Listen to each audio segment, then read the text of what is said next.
Kagutiken. Ça, tu avec Pijat Kagutiken. Ça veut dire dis rien. Même si tu entends une voix, dis rien. Parle pas, dis. Mon père, moi, il me laissait au sous-sol, puis il me disait faut pas que tu bouges. J'ai dit à mon père, je l'ai parlé comme il faut, c'est quoi, t'as cru, là? Qu'est-ce que je vivais au passé, là? Il m'a cru. J'ai dit non. Parce que tu n'iras pas à l'école. T'avais avec mon tambour.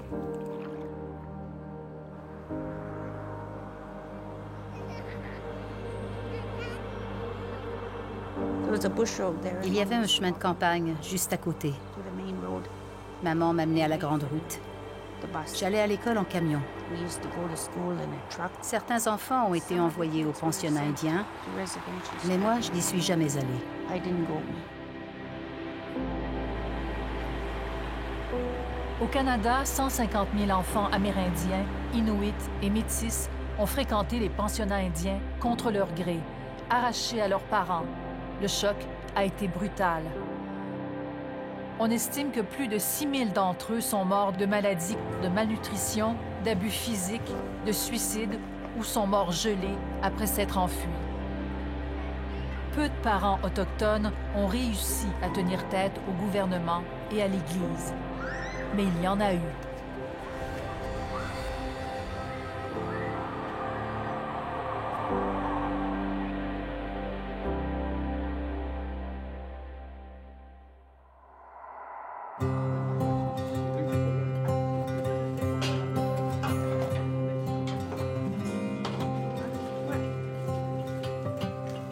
Marie-Jeanne et William Papati fêtent cette année leur 40e anniversaire de mariage.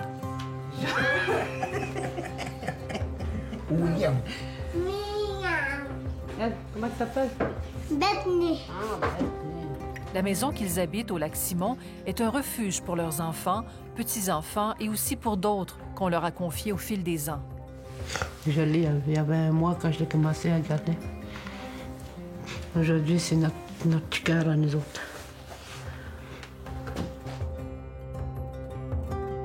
Marie-Jeanne n'est jamais allée au pensionnat. Cette institution fédérale qui avait pour but de déposséder l'enfant de sa langue, de sa culture, de sa famille, de son identité. Mon père m'a protégée. Il a tout fait pour pas que j'aille au pensionnat. Quelques années plus tôt, le père de Marie-Jeanne avait voulu garder ses garçons auprès de lui pour qu'ils puissent travailler. Mais la GRC, le bras armé des Affaires indiennes, est intervenue et l'a arrêté. Il contrevenait à la loi sur les Indiens en refusant d'envoyer ses enfants à l'école. Mon père n'a pas le choix de laisser ma fratrie partir. Ils l'ont emmené en prison? Oui, je pense qu'il a fait 3 mois de prison, mon père, pour pas avoir voulu laisser ma fratrie à l'école. Cette école, c'est le pensionnat Saint-Marc de Figuerie, près d'Amos, en Abitibi. Quand les frères et sœurs de Marie-Jeanne sont revenus l'été suivant, ils témoignent d'abus au pensionnat. Là, quand ça a été votre tour d'aller à l'école, là, votre père, il était au courant là, de ce qui se passait. Oui, je pense que oui, c'est pour ça qu'il m'a vraiment pas laissé aller là. Je pense qu'avec du monde avait commencé à parler. Les étudiants avaient commencé à parler de ce qui se passait là. Pour sa plus jeune, qui n'a que 5 ans, il a un plan. Pour que personne ne puisse l'amener au pensionnat, il va cacher Marie-Jeanne. Il mettait comme un gros toile dans le sous-sol. Puis il avait commis un petit matelas pour que je puisse être à l'aise. Puis il avait commis un petit pot pour faire pipi, là. Mais je pouvais quand même promener en bas, mais il y avait quand même des petites fenêtres, là. Il y en avait un côté en avant par là. Puis c'est là, moi, je m'en allais regarder des fois dans la petite fenêtre. Puis quand je regardais par à côté de même, je voyais un autobus qui était parqué en avant. Cet autobus, qui tous les mois de septembre revient chercher les enfants. Et avec lui, le père Edmond Brouillard. Durant les quelques jours suivants, le père Edmond Brouillard, qui maîtrise l'algonquin, fait le tour de la réserve avec en main une liste de noms, frappe aux portes pour s'assurer que tous les enfants sont bien partis. À chaque fois, le père de Marie-Jeanne répond au prêtre que sa fille s'est enfuie au lac. Puis il disait toujours, « Ah, j'ai quitté coucher le mani », il disait ça à mon père. Puis, « Tu es revenu là, Marie-Jeanne », il disait à mon père. Père Brouillard disait ça à mon père. « Kawin, comme chez », il dit mon père. « Non, pas encore », il dit mon père. « Non, il dit. « Ah, qu'est-ce que tu billets », disait mon père. Mon père, non, ça veut dire, cherche-la. Ah, attends, il va revenir d'elle-même, il disait mon père. Mon père, il bougeait pas. Il savait, j'étais au sous-sol. Il me disait juste, il faut pas que tu réponds quand on va t'appeler. Une fois le père Brouillard reparti, Marie-Jeanne peut enfin sortir de sa cachette.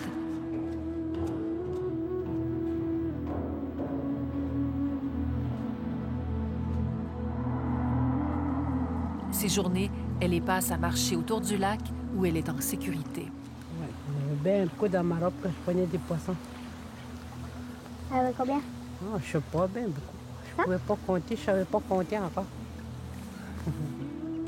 Puis là, je promenais à l'entour du lac, puis je revenais, puis je m'en allais jusqu'à la pointe, puis je revenais encore, puis je revenais à l'autre pointe.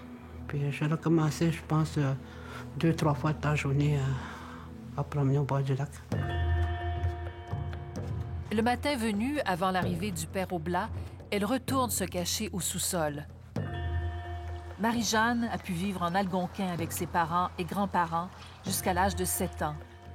Puis, elle fréquente la nouvelle école primaire du village voisin. Marie-Jeanne a pu échapper au pensionnat indien, mais par un triste retour des choses, le pensionnat l'a rattrapée. Un proche, victime d'agression sexuelle à Saint-Marc-de-Figry, l'a agressée à son tour. Je pense qu'il y avait à peu près 19. 19 ans? Oui. Puis vous aviez quel âge? Moi, je pense que j'avais 8 ans. J'ai été épargnée de ne pas aller au pensionnat, mais j'ai eu quand même des séquelles. Les séquelles de pensionnat. Qu'est-ce qu'ils autres ont subi, ils l'ont ramené à la maison, puis c'est moi que...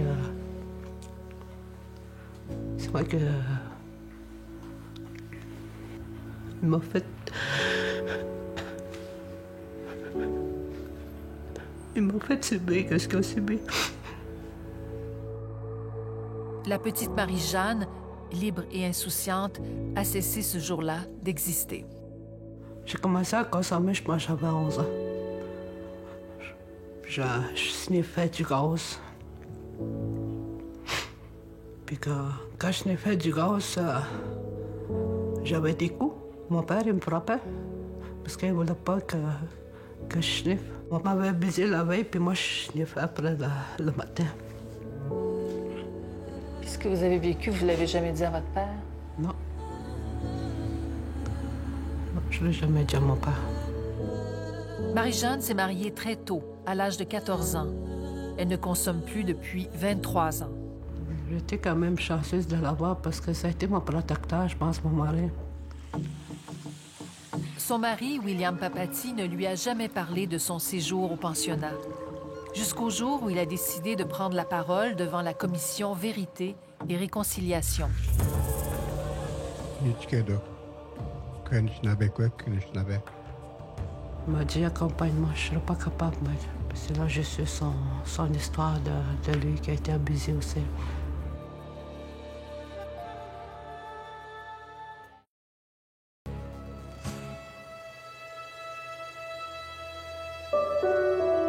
Je vais raconter un peu mon histoire.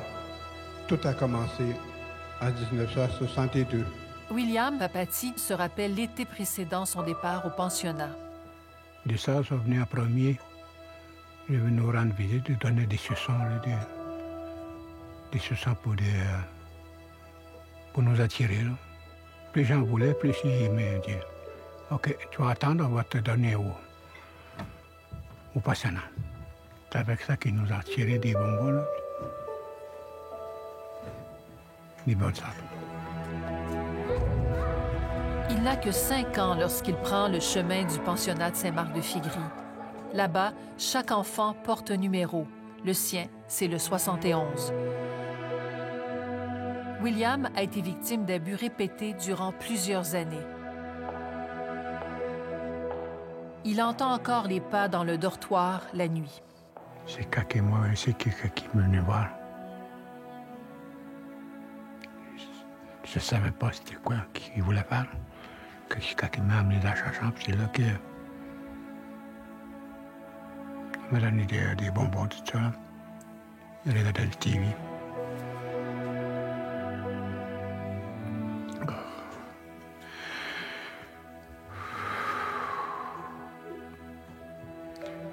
C'est ça que... Oh. C'est là qu'il a commencé à me toucher les parties de corps.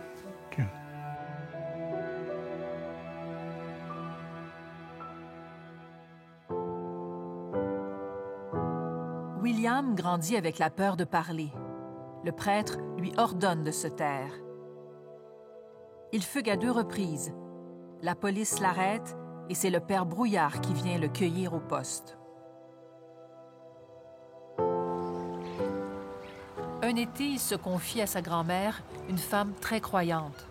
Ma grand-mère, elle m'écoutait, mais elle dit ça se peut pas. Ça se peut pas que un tel frère ou tel père te touché. C'était Dieu de faire comprendre à ma grand-mère, surtout là, qui était bien croyante avant les prêtres. Son père, qui est souvent absent, finit un jour par le croire. Oui, mon père a fini par croire. Parce qu'à un moment donné, je saignais à un moment donné. Je dis à mon père, c'est pas normal que tu saignes même. Je l'ai dit après. Qu'est-ce qui se passait vraiment à l'école? Pour Salomon Papati, le choc est brutal. Il faut sauver William.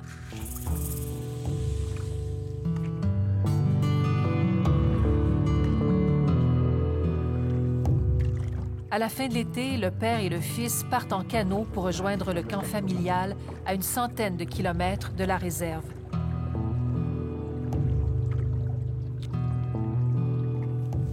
Personne ne viendrait chercher son garçon ici.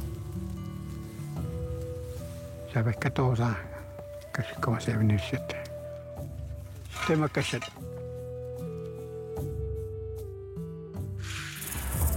Mais l'Église catholique n'a pas dit son dernier mot. Le rabatteur en chef, le père Brouillard, toujours lui, est à ses trousses. Pas question de laisser un seul enfant se sauver. On craint trop l'effet d'entraînement. Accompagné d'un aîné, il réussit à le retrouver au fond des bois. Mon père a parlé avec le père. Qu'est-ce qu'il a dit? Mon fils est retourné plus à l'école. Sa place est ici maintenant. Des affaires qu'il a subies au personnage, je la crois maintenant qu'il est ici. Qu'est-ce que le prêtre a dit? Le père, lui, comme s'il disait que mon père, c'était pas vrai, ces affaires-là. Qu'est-ce qui se passait là-bas, là? C'est des mensonges, tout ça, là. Mon père, il a dit non, il retourne plus, il bouge plus. Puis le prêtre, qu'est-ce qu'il a fait? Le père, il est retourné. Il a viré le bord. Il a viré le bord, il est parti, tout ce qui venait. Comment vous étiez quand vous l'avez vu partir? Ah, j'étais soulagé. Mon père m'a serré dans mes bras. J'étais content. Je me disais, enfin, je vais pouvoir vivre avec mon père. C'est d'être là, à partir d'être là que j'ai appris de mon père, tout ce que j'ai appris aujourd'hui. J'étais surpris que mon père était capable de faire un tel geste, défier les autorités religieuses, là. Je le remercie beaucoup. Le père Edmond Brouillard a sillonné l'Abitibi pendant des années pour s'assurer que tous les enfants prennent le chemin du pensionnat de Saint-Marc-de-Fégrie. On a compris plus tard cet acharnement. En 1996, il a été condamné à 5 ans de prison pour attentat à la pudeur, attouchement sexuel, agression sexuelle et grossière indécence. Ses victimes, 6 jeunes autochtones originaires du lac Simon et du Grand Lac Victoria. William et Marie-Jeanne auront eu au moins la chance de lui échapper. Quant au frère qui a agressé William, il n'a jamais été inquiété. Son nom revient pourtant à plusieurs reprises dans le récit de nombreux pensionnaires. Le pensionnat de Saint-Marc-de-Figry a fermé ses portes en 1973.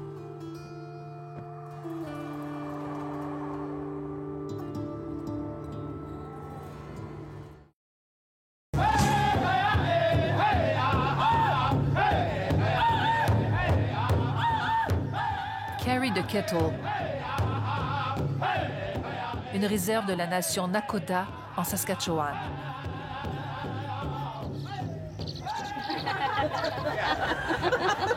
La famille de Lyndia Kakakawe s'est réunie. Elle attend de la grande visite.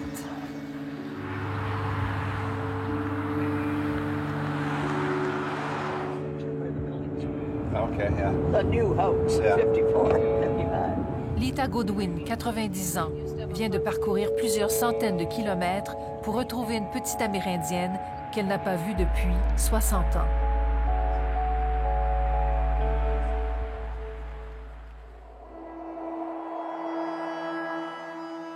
Lyndia Kakakawe a 5 ans lorsque son père meurt. Sa mère Amy, devenue veuve, doit chercher du travail et surtout un endroit pour mettre à l'abri sa petite Lyndia. Le père de Amy, qui a connu la dureté des pensionnats, l'a prévenue. Il ne faut surtout pas que sa petite fille connaisse le même sort. Car en vivant avec sa mère monoparentale et sans emploi, Lyndia devient une candidate de choix pour le pensionnat. Les enfants de familles vulnérables, de familles nomades ou semi-nomades, sont particulièrement ciblés. Pour Amy, il est impensable qu'on lui enlève de force sa fille. Je sais aujourd'hui pourquoi on habitait chez les Goodwin. Maman avait demandé à Madame Goodwin, Lita, de l'aider pour qu'elle puisse me garder avec elle.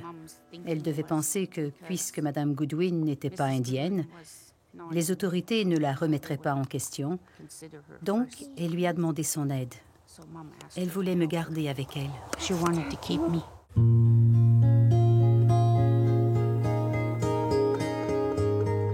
La famille Goodwin réside tout près de la réserve. Le mari d'Amy a déjà travaillé pour eux. À son tour, Amy leur offre ses services d'aide ménagère.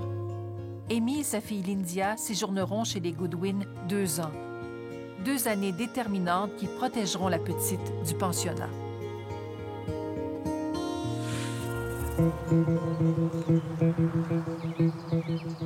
La crainte d'Amy, c'est que sa fille unique soit envoyée ici, à Lebret, un pensionnat catholique, l'un des plus vieux au pays. Comme les autres, il a été le théâtre de nombreux abus. Cette photo du pensionnat et de ses tipis illustre bien le désarroi des parents qui campent aux portes de l'école. Ils ont abandonné leur vie nomade pour se rapprocher de leurs enfants. Mais on leur interdit l'entrée.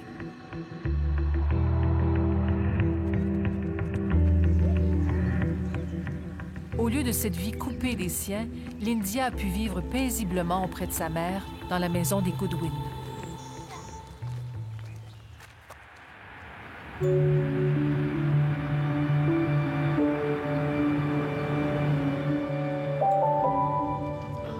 Lita Goodwin vit aujourd'hui en Alberta. Elle a tenu à faire tout ce trajet pour revoir Lyndia. Elle est accompagnée de ses 2 filles. Hello. Bonjour Lyndia, te souviens-tu de moi? Glynis? Oh, this is Lita. Lita.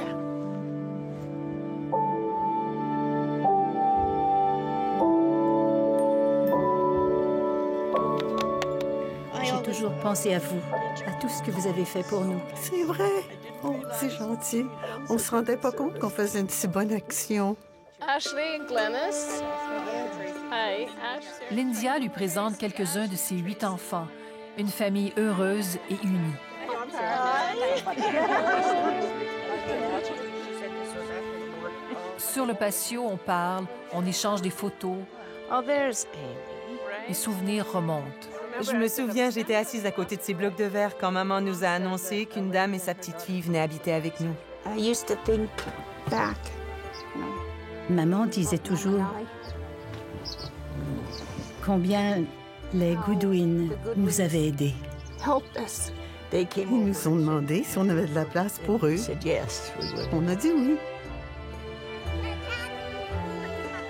But did you realize? Savais-tu, toi, quand tu étais petite, pourquoi vous veniez habiter chez nous? No. C'est bien ce que je pensais. Elle était une petite fille très heureuse. Little girl.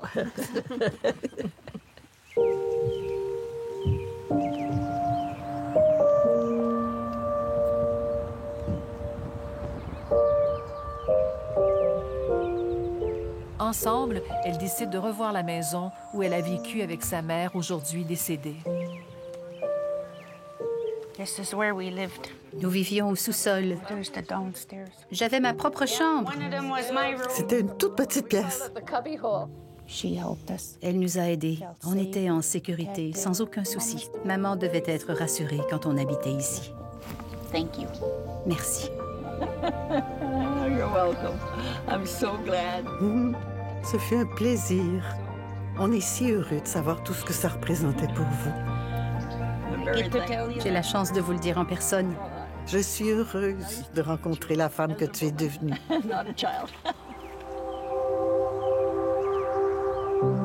Lyndia pourra fréquenter par la suite une école à l'extérieur de la réserve, une école de Blancs qui accepte désormais les enfants autochtones. Pour qu'elle puisse y aller, sa mère a trouvé quelqu'un de confiance pour la conduire dans la ville voisine. There used to be, like, this was a bush road before. Il y avait un chemin de campagne juste à côté. Maman m'amenait à la grande route. Mom used to walk me to the highway. On marchait ensemble jusqu'à la route pour que je me rende à l'école. So Mom would À la walk fin de me la to the journée, road. elle m'attendait sur le bord du chemin. After school, she'd be waiting at the road for me. She wants for you a good education.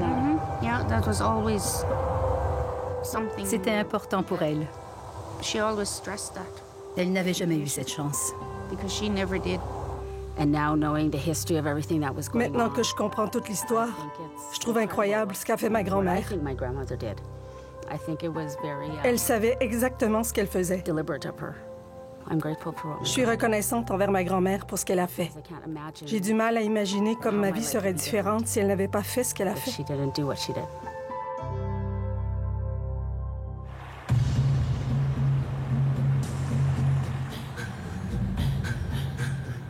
Pessamit, une réserve Innu sur la côte nord face au fleuve Saint-Laurent. Ici aussi, les enfants sont montés à bord d'autobus jaunes. Leur destination, le pensionnat de Sept-Îles, à 300 km de chez eux.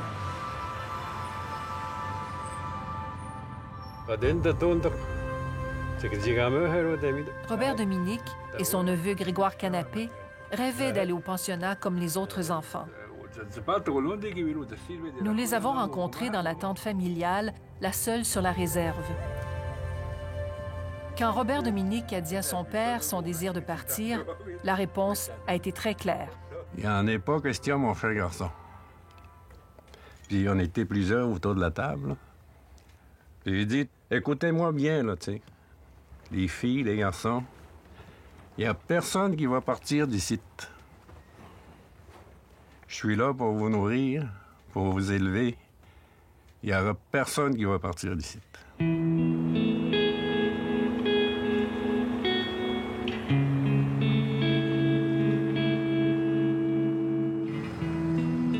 Le 20 ou le 21 juin, l'autobus scolaire arrive. Tout le monde descend avec de petites valises. Puis je les ai trouvés changés. Et puis, ils parlaient presque plus notre langue. On essayait de parler, puis non, ils avaient changé. Le père de Robert travaillait en forêt. Il était garde-feu. Il n'y a personne qui est venu nous chercher. Mon père avait beaucoup d'influence. Il parlait très bien français. C'est peut-être pour ça que personne n'est venu nous chercher. Mon père était quand même aussi influent. Il avait été chef dans le temps. Et puis je pense qu'eux autres, ils avaient comme un droit de parole plus élevé que les autres. Hein? S'ils voulaient pas qu'on y aille, je crois qu'ils avaient un doute. Hein? Je crois qu'ils avaient un doute, mais dans ces années-là, c'est un sujet tabou de parler contre ces hommes de Dieu, hein? Le gouvernement et tout. Aujourd'hui, Grégoire organise des séances de guérison avec ses amis d'enfance qui sont allés au pensionnat. Et il est un grand défenseur de la langue et de la culture inoue.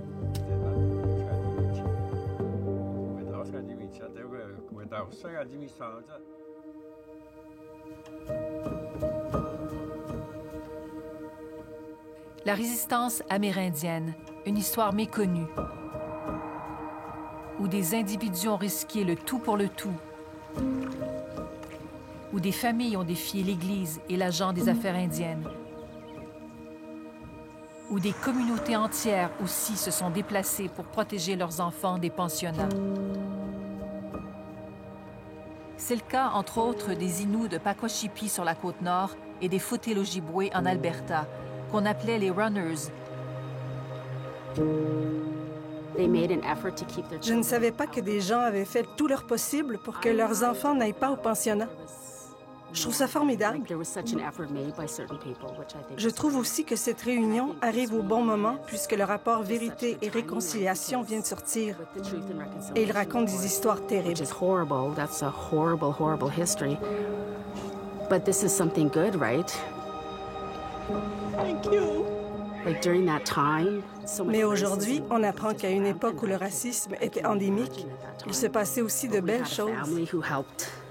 Une famille a accepté d'aider ma mère et ma grand-mère. Sans eux, je ne sais pas si nous serions là aujourd'hui. C'est une belle histoire, surtout en ces temps.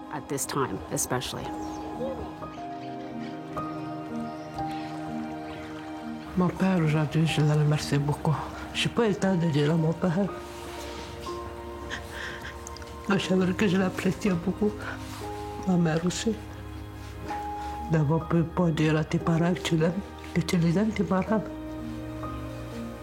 Moi, mes enfants, ils me disent qu'ils m'aiment aujourd'hui. Ils sont fiers de moi aujourd'hui, mes enfants. C'est vraiment quelque chose de spécial que moi, ce que mon père a fait là. De m'amener ici. Je pense qu'il avait compris la méchance que je le répétais chaque année.